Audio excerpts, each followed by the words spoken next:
прошлой серии Бормин и Дакс вернулись в ковчег из рейда по поиску запчастей для водяного насоса. По пути поучаствовали в нескольких стычках с упырями и немного разжились экипировкой. Но не успели они войти в город после непростой вылазки, как старший отправляет сталкеров на поиски железнячника Хэммона. Его отряд вышел из ковчега 3 дня назад и пропал. Первым делом нужно посетить загородный домик Хэммона, вдруг там есть информация о том, куда направился его отряд. В окрестностях ковчега никаких изменений не произошло, и наш отряд из 2 мутантов без проблем добрался до ворот, которые ведут на север пустоши. Thanks for signing me up back there, you crazy pig. Yes, Mr. Elder, sign us up for a suicide mission, Mr. Elder. Did you forget there's like a cajillion ghouls out here who want to kill us? Nobody gets to kill you but me now. Shut the duck up and keep moving. I'm telling you, Borman, ain't no happy ending in this story. Stalkers don't get happy endings. We get each other. So watch my back. По дороге Дакс очень резко высказал Бормину свое отношение к их новой миссии. Хряк не остался в долгу и напомнил селезню, что сталкерам все равно не видать счастья и вообще 2 смертям не бывать, так что разумнее будет держать клюв захлопнутым. Whoa, check this thing out. It must have crashed. Look at this symbol on the side, it's like a star. Лесная тропа привела напарников к перекрестку, и слева от него взору мутантов предстал футуристический летательный аппарат, очень похожий на спутник, с символом в виде звезды и надписью «Мимир» на боку. Пока Дакс любовался изделием древних, Бормин собрал лом, валявшийся рядом со спутником, и оба сталкера направились к хижине, которая виднелась неподалеку.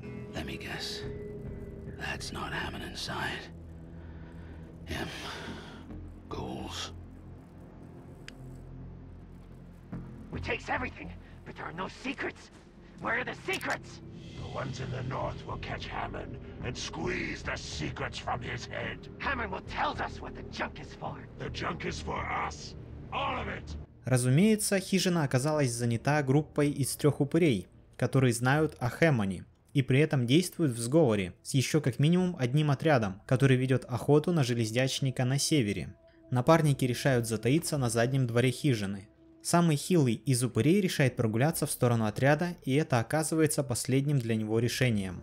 Один выстрел из арбалета, не поднимая шума, сокращает вражеский отряд до 2 единиц. Причем один из противников засел внутри хижины, так что подкрасться к нему вплотную нет возможности. Сталкеры меняют свою позицию, чтобы атаковать шамана, страхуя при этом друг друга. Спрятавшийся за деревом Дакс делает первый выстрел, раня и поджигая врага. Бормин молниеносно реагирует на начало атаки, перепрыгивает через невысокий, но усиленный колючей проволокой забор, укрывается за ящиком и делает навскидку выстрел из старой доброй картечницы. Каким-то чудом шаман выдерживает и этот удар, но десятки ранений от картечи, дыра от арбалетного болта и множественные ожоги приканчивают упыря до того, как он успевает что-либо сделать. Охотник, прекрасно слыша, что на улице начался кипиш, занимает выгодную позицию у дверного проема и стреляет одиночным из винтовки в Бормина. Удача в этот раз оказалась на стороне Хряка, и пуля прошла мимо. Пока охотник перезаряжал свою винтовку, Бормин, используя мутацию, совершает быстрый рывок. Вбегает в хижину, делает резкий поворот налево, огибая врага и, разворачиваясь в движении, упирается правым плечом в подоконник и делает выстрел с колена из ужасного калашмата. Снаряд попадает в цель и отбрасывает охотника в дверной проем. Но враг остается жив, хоть и серьезно ранен. Одновременно с Бормином из своего укрытия выбегает Дакс, но его перепончатые лапы не сравнятся в скорости с кабаньими копытами. Поэтому, когда охотник оказывается в дверном проеме, Дакс только-только успевает добежать до забора. Для перезарядки арбалета не было времени, так что стрелок достает старый добрый пистолет и делает феноменально точный выстрел в голову. Эту подачу упырь уже не смог сдержать и все-таки упал замертво. В качестве награды напарники забрали дальнозор, принадлежавший Хэммону. This is Hammond's Farlooker. Let's bring it back to Prep before the ghouls take it. That name is all wrong. It should be a smaller fire, because when I looked into it, everything became smaller and more distant. Amazing what the ancients could make. Собрали аптечку и нотаут Эми-30 с поверженных врагов. Нотаут, по описанию хрониста Элвиса, это энергетический блок анклава, позволяющий стрелять электрическими боеприпасами, особо эффективными против роботов. Также в хижине обнаружились записки Хэммона. Zone ghouls stripped this cabin clean. Almost everything useful was gone. But it's a good thing ghouls can't read. They ignored the diary hidden inside Hammond's desk. Me and Dux aren't big readers either. But we look for answers in the diary. And all we get is more questions. Hammond writes how he found the crashed machine near his cabin. He's convinced the machine was sent as a message from a mythical place beyond the zone called Eden, where everybody's happy and safe. When Hammond sees another machine fall north of here, he takes his stalker crew up there to find it. I close the diary. Here's the problem. Eden's a fairy tale. Some bedtime story mutants believe in, so they can get to sleep at night. So either Hammond is onto something, or his brain's got the rot, and he's about to kill a bunch of good stalkers. Guess we gotta find out. Me and Dux have to go north. Farther from home than we've ever been. It's dangerous. Dux thinks I'm crazy to press on. I don't disagree with him. I don't care about some stupid Eden. But we need to find Hammond. And if he's going north, we're going north. If he's going north, that makes him a grade A certified loony. No one goes up there, Borman. And what's with those 2 stalkers he took with him? They should know better. They're following orders, just like us. The Ark can't run without Hammond, so we're bringing him back. Especially with ghoul packs coming this far south. Wonder what they're planning. Ghouls are too dumb to plan. Someone's pushing them down here. I feel it in my feathers. Кроме записей внутри хижины, на заднем дворе нашлась еще одна записка. Из нее напарники узнают, что к западу от упавшего механизма есть развалины лагеря древних, в котором явно есть что-то ценное. Правда, есть одна проблема в виде обосновавшихся там псов зоны, но вряд ли они остановят наших командос. В записях Хэммона из хижины говорилось о том, что старый железячник стал свидетелем падения еще одного механизма далеко на севере. И он почему-то решил, что падение этих машин – это послание из Эдема, где все живут в мире и безопасности. К месту падения второго спутника их отряд и отправился. Это очень опасные и неисследованные места. Дакс и Бормин сходятся на том, что у Хэммона поехала крыша, но они должны выполнить свою миссию и вернуть в ковчег, если не весь отряд, то хотя бы тех, кто выжил. К западу от упавшего аппарата в зарослях и правда обнаружились псы зоны. Но страшные твари не смогли подобраться к нашим бойцам, не выдерживая 2 точных выстрелов из арбалета и калашмата. А на расстоянии псы не опасны. На заброшенной стоянке сталкеры поживились одной гранатой, ломом и запчастями.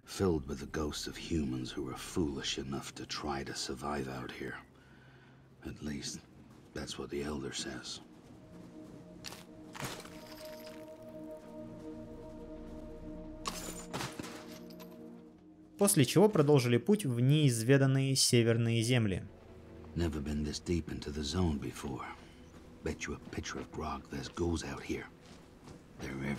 В дороге напарники явно нервничают из-за неизвестности и близости врагов.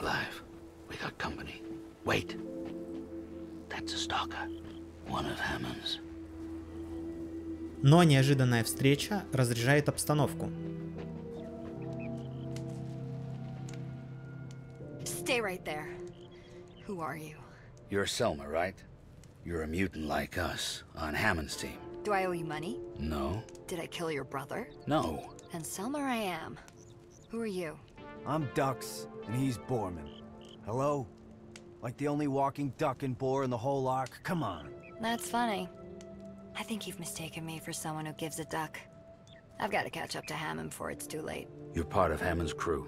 How did you get separated? It was weird. We were all hearing strange voices. Not from the zone. In our heads. And that's when the ghouls ambushed us. After the fight, I was somehow blinded, paralyzed. I could barely move. I told Hammond I'd catch up to him when it wore off. 2 long, rough days. But I'm better now. He headed up north to a crash site to find some metal ship. Says it was sent from... Eden, I know. Do you believe him? If Hammond thinks there's an Eden, there's an Eden. Believe me. You guys are trying to find him too? And we can work together. This is insane. You want to go more north? Into Ghoul Central? They'll kill us. A lot of ghouls have tried to kill me, but I'm still here. So, am I part of your team or what? Таким образом, к нашей парочке присоединяется третий боец. Сельма – прирожденная охотница и стала сталкером, чтобы найти применение своим природным талантам и неугомонному характеру. В десятки метров от лагеря Сельмы обнаруживается перекресток. Дорога на запад ведет к оборудованному лестницами подъему на скалу. Рядом с ним валяется перевернутая машина, возле которой Бормин находит записку. Записка представляет собой руководство по эвакуации древних. Кроме очевидных вещей о месте сбора в случае ЧП и рекомендациях по сбору тревожного чемоданчика, в записке говорится о том, что домашних животных нужно оставить дома, и это может намекать на источник появления мутантов типа Бормина и Дакса. Ознакомившись с запиской, отряд приблизился к лестницам и тут же ощутил короткое, но интенсивное землетрясение. Было решено исследовать неприметную тропу, ведущую в восточном направлении, а после этого попробовать подняться наверх. Look at this. Some sort of path through the forest. Hard to notice. Ближайший мостик встретил сталкеров разорванным клыками окровавленным трупом и множеством костей, разбросанным на пути. Пройдя немного вперед, Бормин чудом успевает укрыться от взявшегося из ниоткуда пса зоны. Сталкеры затаились, дождались, когда животное уйдет.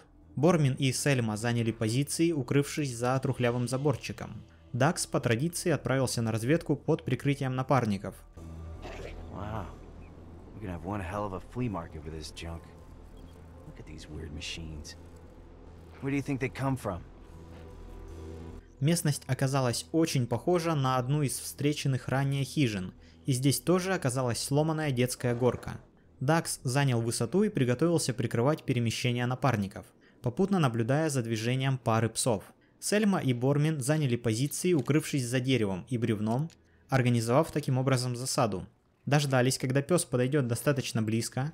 Первый выстрел сделал Бормин. Снаряд с огромной мощью откинул хищника, а точный выстрел Сельмы из пистолета избавил от мучений несчастное животное. Дакс со своей вышки совершил удачный выстрел во второго пса и поджег его. Пес среагировал на внезапное нападение, ринулся в атаку на Дакса. Одним прыжком вскочил на вышку, но селезень мгновенно успел перезарядить арбалет заранее приготовленным болтом и разрядил его в уже реально вплотную подобравшегося зверя. Плюс Сельма подстраховала партнера точным добивающим выстрелом. В ходе осмотра хижины, кроме лома, сталкеры обнаружили новый шлем под названием Аристошляпа. Как писал в своем справочнике хронист Меддокс, это древний головной убор, не дающий защиту и использовавшийся маленькими древними для зрительного увеличения роста владельца в попытке обрести вес в обществе. Однако Аристошляпа добавляет вероятность критического попадания при атаке с возвышенности. Разумеется, Дакс сразу же примерил модный аксессуар, отдав крутой козырек Бормину. В подтверждение теории Меддокса о мелких древних, Бормин приметил необычное сооружение недалеко от хижины. Elder Almighty, I've seen some crazy shit in the zone, but this takes the bullet. This house must have belonged to some small people. I mean, small. That is just the weirdest. Однако тропа здесь не закончилась, и отряд продолжил движение на восток. So I was talking to Iridia, and she told me about this ancient machine she had seen out in the zone, not too far from here. She said it looked like it had fallen from the sky, crashed into the ground, and it spread more than enough scrap around for us. Сельма говорит напарникам о том, что Иридия рассказывала об упавшей с неба древней машине, вокруг которой рассыпано огромное количество лома, и именно к ней они сейчас приближаются. И только Дакс успел выразить свое недовольство, как сталкеры увидели врагов, вставших лагерем рядом с разбившимся военно-транспортным вертолетом, очень похожим на чинук. Сталкеры погасили огни фонариков и решили немного изменить тактику. Бормин, спрятавшись за бревном, контролирует перекресток и прикрывает напарников, а Дакс и Сельма отправляются в разведывательно-диверсионную вылазку. Тем более, что у Дакса и Сельмы есть бесшумное оружие, арбалет и пистолет с глушителем соответственно. Так что в случае чего они смогут бесшумно устранить патрульных упырей. Разведчики идут по северной тропе, обнаруживают двух противников, мясника и охотника. Немного подождав, пока охотник отойдет, Дакс и Сельма устраивают засаду на мясника. Один точный выстрел в спину из арбалета, и противник готов. Пара продолжает движение по северной тропе и поднимается на смотровую площадку, с которой, правда, не видно лагеря упырей, но открывается прекрасный вид на вертолет. Спустившись, наши диверсанты оказались вблизи вражеского лагеря.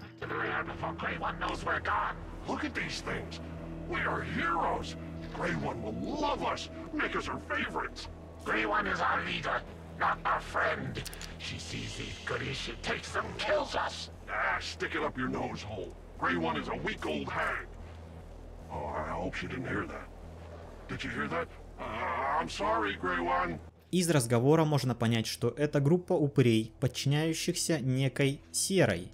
И сейчас они вдалеке от своей банды, поэтому позволяют себе очень некрасиво говорить о своем лидере, при этом все равно страшно боясь своих крамольных речей. Но главное, что выясняют Дакс и Сельма, это количество противников. Здесь им впервые встречается поджигатель. Боссом упырей является вождь Хуссе, которому подчиняются пара псов зоны. Кроме того, у врагов в банде есть медбот. Разведчики решают вернуться к Бормину для планирования атаки. По пути Дакс чуть не попадается патрульному охотнику, но чудом успевает подняться наверх, не попав во вражеское поле зрения. По дороге с возвышенности Дакс подбирает лежащий рядом с распростертым на земле скелетом артефакт хипстерский тестер фруктов. С одной стороны у этого электрического кирпичика рисунок, а с другой мигающее изображение батарейки. Устройство использовали для определения спелости фруктов. Хронисты считают, что с его помощью также можно слушать музыку, но для этого нужна ушанка. Сообщают нам записи хрониста Гиппокантия.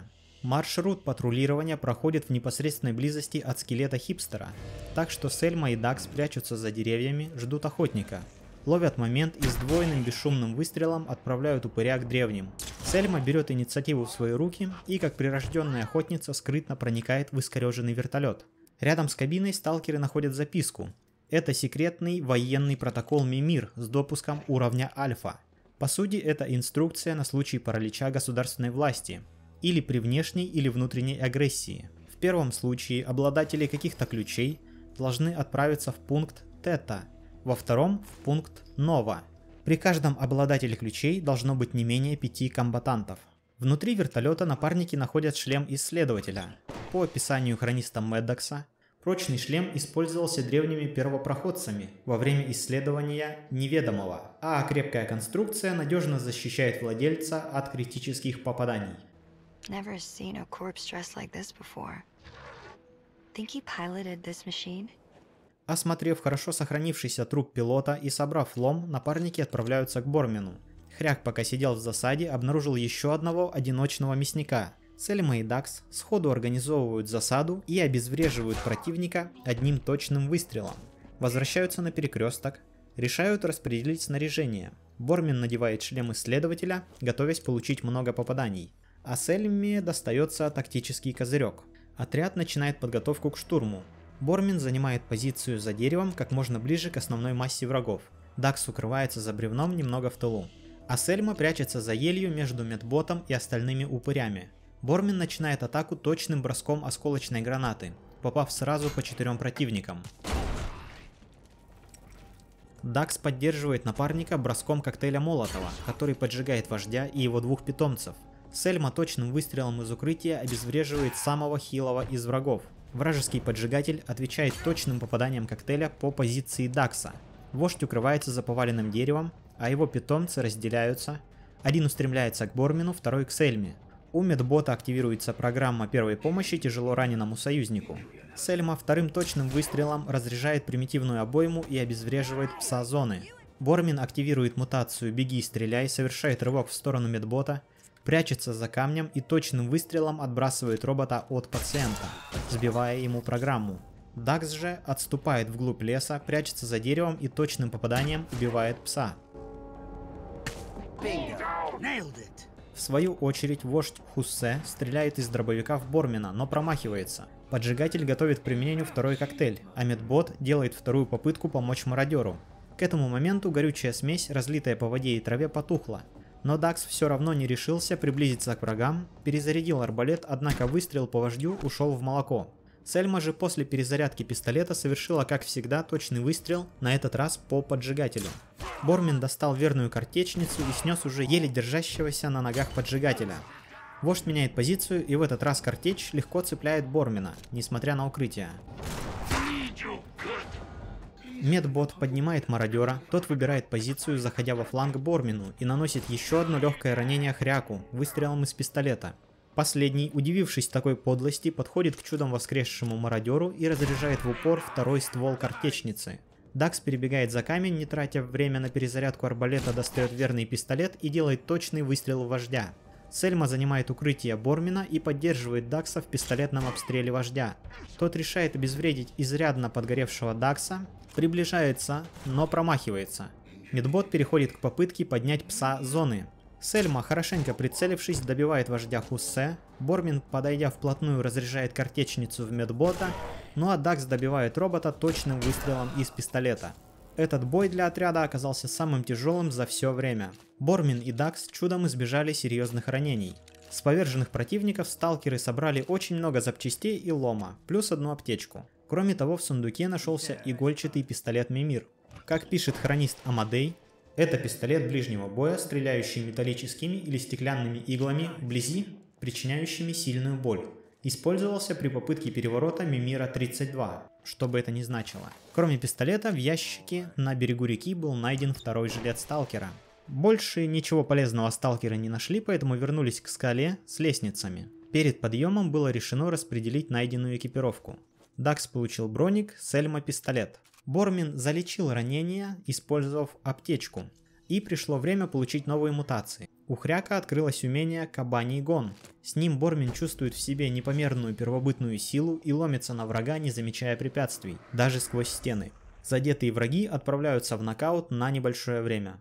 У Дакса появляется способность отрастить крылья на спине и подняться на них вверх, получая тактическое преимущество. Сельма же получает целых два умения. Супержилы представляют собой мутировавшие сухожилия, позволяющие быстро и легко забираться на возвышенности без помощи лестницы. Второе умение Хиппи позволяет каким-то образом попросить помощи у деревьев, как раньше могли делать некоторые древние. Растения оплетают ноги врагов корнями, тем самым обезвреживая их.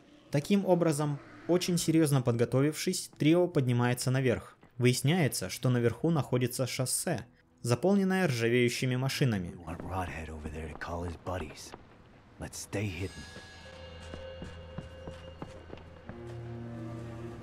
Hey, you on the truck! Ugly face! You see anything out there? No, there's nothing out there. It's the zone. And stop calling me ugly face. Look at your face. I can't look at my face, it's my face! Now put your eyes out there and look for intruders. Среди них мы видим несколько армейских грузовиков с кузовами, полными завернутыми в мешковину трупами.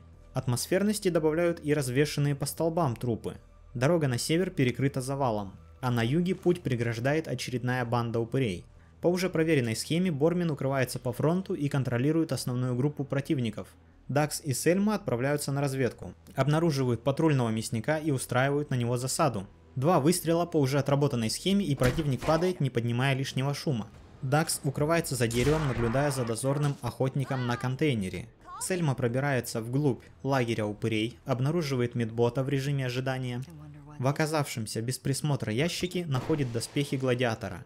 По данным хрониста Дентия, это защитная одежда с легким подбоем. Гладиаторы древних надевали это во время боев на палках. Очень часто подобные турниры проводили на ледяных аренах, чтобы повысить вероятность травм или смерти участников. Доспехи явно лучше обычного сталкерского жилета.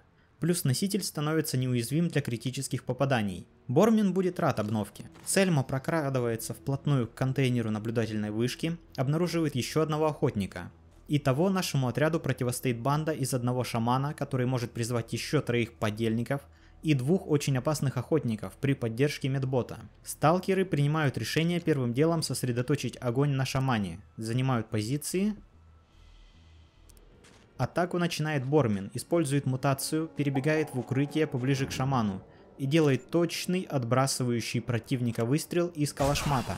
Дакс доблестным выстрелом в спину поджигает шамана, а Сельма снайперски добивает самого опасного врага в голову. Первый охотник спрыгивает с контейнера, прячется за углом и подло ранит Дакса в спину. Второй охотник тоже находит укрытие и точно стреляет в Бормина. Медбот выходит из спящего режима, бросается к шаману и начинает процесс реанимации. Хряк, видя опасность действий робота и неуверенный в точности своей стрельбы, использует кабаний гон и сшибает бота с ног, выведя его на некоторое время из строя. Дакс надежно укрывается за ржавым тягачом. Сельма располагается рядом, стреляет из игольчатого пистолета в лежащего на полу робота. Первый охотник поднимается на вышку, второй делает точный выстрел в стоящего на открытом пространстве Бормина. Хряк сваливает и укрывается за контейнером. Сельма пытается отогнать одного из охотников от медбота коктейлем Молотова. Дакс перезаряжает арбалет и стреляет в лежащего медбота. Задумка Сельмы сработала, оба охотника отступают к своему лагерю и занимают выжидательную позицию, укрывшись за деревом. Дакс выбирается из укрытия, достает пистолет и продолжает стрелять по боту. Сельма подходит почти вплотную и делает то же самое. Бормин кидает свой коктейль, выкуривая врагов из укрытия. Они разбегаются, занимая укрытие похуже. Робот наконец восстановился, встал и вновь приступил к реанимации шамана. Бормин переходит за другой угол контейнера, стреляет из калашмата в медбота, практически разваливая бедолагу. Дакс возвращается за тягач и точным выстрелом из жала добивает бота, который очень эффектно взрывается, разбрасывая свои запчасти по округе. Сельма присоединяется к селезню за тягачом. Как обычно, точно стреляет в горящего охотника. Те, в свою очередь, разделяются. Один остается у лагеря, второй прячется за тягач. Дакс меняет позицию и стреляет из пистолета ему в спину. Сельма перезаряжает оба пустых пистолета. Бормин перебегает за камень, но охотник возле лагеря делает феноменально точный выстрел по хряку. Несмотря на очень плохое состояние, Бормин стреляет из картечницы во второго охотника, не оставляя ему шансов на выживание. Но второй точный выстрел оставшегося охотника попадает в здоровяка, и Бормин теряет сознание. Ситуация становится критической. Хряку срочно нужна помощь. Дакс перезаряжает арбалет и остается в укрытии, опасаясь высунуться. Сельма перебегает за контейнер и тоже занимает выжидательную позицию, но охотник не потерял голову от своего успеха и остался на своей позиции. Сельма переходит к активным действиям. Меняет местоположение и попадает в плохо укрывшегося противника. Дакс следует за Сельмой. Охотник укрывается за более надежным деревом и вновь переходит в режим наблюдения. Сельма пытается попасть в упыря, но в этот раз попадает в укрытие. Дакс, видя, что Бормин совсем плох и истекает кровью, рискуя собой и не обращая внимания на вражеский огонь, оказывает первую помощь напарнику. Хряк в бешенстве подбегает как можно ближе к перезаряжающемуся врагу и разряжает в него второй заряд картечницы. И теперь уже охотник при смерти. Из последних сил переползает вокруг дерева, стреляет в Бормина. Но кабана не остановить, несмотря на попадание. Он как танк прет на врага и в упор разряжает картечницу, разрывая упыря на части. Напарники собираются вместе, обрабатывают ранения.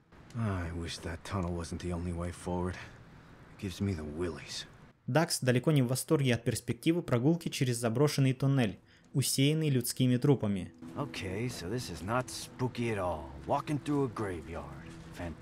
Чтобы собраться силами и подготовиться к походу, сталкеры решают, что Бормину пора экипировать доспехи гладиатора. Его жилет достается Сельме. Селезень и Боров используют по аптечке, полностью устраняя последствия ранений. Сельма же открывает пассивную мутацию Ловкач, теперь она может эффективно укрываться даже за самым небольшим укрытием. Во время инспекции экипировки сталкеры обнаружили, что у них осталась всего одна граната и скопилось довольно много лома и запчастей для оружия. Поэтому решили вернуться в ковчег. Здесь героев встретил староста с долгой лекцией о том, как мир стал таким, какой он есть. I'm happy that you took on this mission to find Hammond.